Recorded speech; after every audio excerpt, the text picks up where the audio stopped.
Je veux vraiment votre avis personnel. Je ne dis pas que ça. Est-ce que vous êtes pour la réduction du mandat du président comme il l'avait promis en 2012?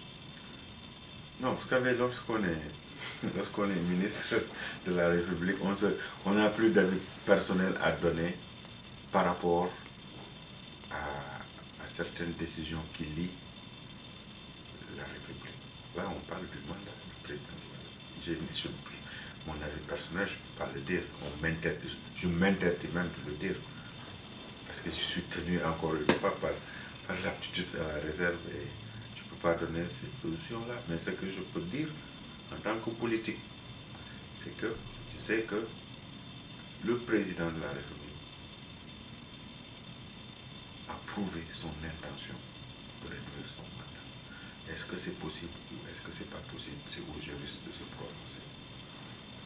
Je pense qu'il n'a pas, il ne peut pas laisser au pays, léguer au pays une jurisprudence qui peut créer encore des problèmes au pays. C'est-à-dire, j'entends beaucoup de personnes s'agiter, oui, s'il veut le faire, il n'a qu'à l'amener à l'Assemblée et imposer à ses députés.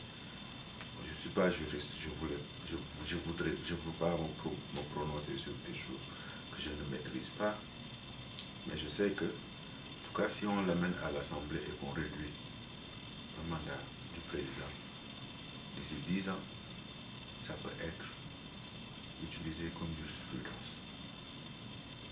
Les 20 députés vont se réunir et dire, oui, le cas Macky Sall où on avait réduit son mandat, on va augmenter tel mandat ou on va réduire un autre mandat. Je pense que ça mérite des réflexions avant de prendre. Mais sa volonté et le désir de réduire son mandat, ça je l'ai vécu avec lui. Maintenant, est-ce que c'est possible ou c'est pas possible? Je pense que les juristes devraient se prononcer. Parce que là, on sort maintenant du domaine politique. On parle de constitution. Il y a eu des gens qui se sont battus pour qu'on ne touche pas à leur constitution. Moi, personnellement, je me suis engagé parce que j'étais contre une loi rétroactive, c'est contre mes principes. Là, je pense que les juristes devraient proposer des solutions. Mais surtout, soustraire les politiques de ce débat-là. La volonté de le faire, moi, je sais qu'elle existe. L'engagement pour le faire existe. Et maintenant, il ne faut pas que les gens jouent avec ces subtilités-là pour dire du wak. Est-ce que c'est possible? Il a dit oui, d'accord, il veut le faire, mais est-ce que c'est possible? Ça, ce sont des questions auxquelles c'est les juristes qui devront répondre. Ok. Donc revenons sur l'emploi.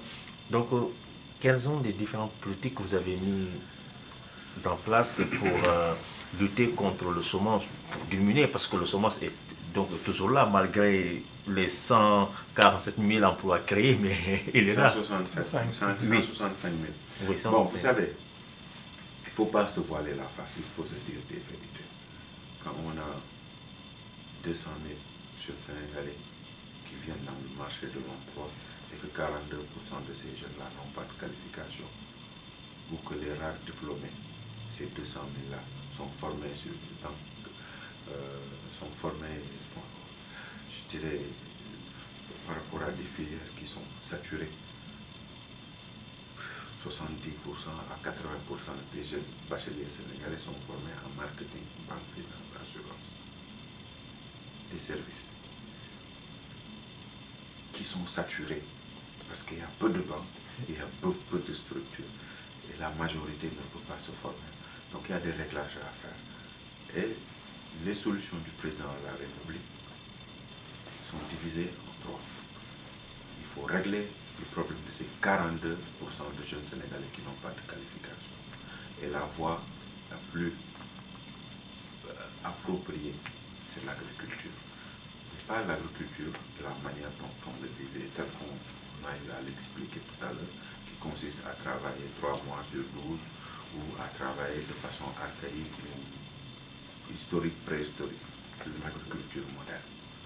C'est-à-dire que c'est des grandes surfaces qui sont aménagées, irriguées, et il y a de l'encadrement, et il y a du matériel mécanique.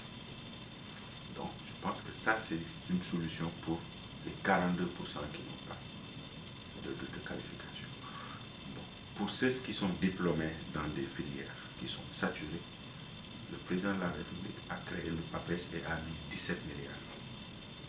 Nous les poussons à créer leur propre entreprise, l'auto-entrepreneuriat. Mais il y a beaucoup de jeunes qui viennent vous dire que non, j'ai un projet et que on a besoin de financement. Mais un projet, ça se rédige et un projet est rédigé par un ingénieur financier. Et le projet doit être bancable. Certes, nous ne demandons plus de garantie, mais nous demandons à ce qu'on nous présente un projet bancable. C'est-à-dire qu'on ait la possibilité de savoir là où l'argent va être injecté et les mécanismes qui seront utilisés pour rembourser cet argent. Car il y a des réalités qui sont actuelles. Ça, c'est des réalités. On ne peut plus se permettre de faire ce qui se faisait avant. C'est-à-dire sur la base de façon arbitraire, donner l'argent à des jeunes qu'on a sélectionnés au hasard ou sur la base de l'appartenance ou sur la base de l'affection, leur donner des financements et qu'ils ne remboursent pas ou qu'ils aillent. Ça, ce n'est plus possible. Bon, ayant constaté que les jeunes ne peuvent pas rédiger des projets bancables, l'ANPEJ a recruté des ingénieurs financiers qui sont mis en place pour accompagner les jeunes qui ont des projets et qui n'ont pas les capacités pour les écrire. Je pense qu'il y a 17 milliards qui ont été mis en place pour ça, et spécialement 4 milliards sont disponibles actuellement. Donc l'ensemble des jeunes, si un jeune se présente à l'Agence nationale pour la promotion de l'emploi des jeunes, la possibilité de rédiger son projet, de le rendre bancable, de se faire accompagner et de se faire financer existe. Mais la majeure partie des jeunes se présentent pour dire qu'on a des projets, mais en réalité, ce n'est pas des projets, c'est des idées qu'il faut rendre quand même qu'il faut transcrire sur du papier afin que ça soit un projet. Donc, il y a ce volet-là. Bon, maintenant, il y a l'enseignement aussi qu'il faut réformer. Donner aux jeunes Sénégalais la possibilité de trouver une qualification à partir du brevet. C'est ce qui explique la création de 34 nouveaux BTS. Ça, les gens ne le disent pas. Il y a 34 nouveaux BTS au Sénégal. Et il y a 49 000 jeunes Sénégalais qui sont en train d'être formés. Certes, c'est pas beaucoup.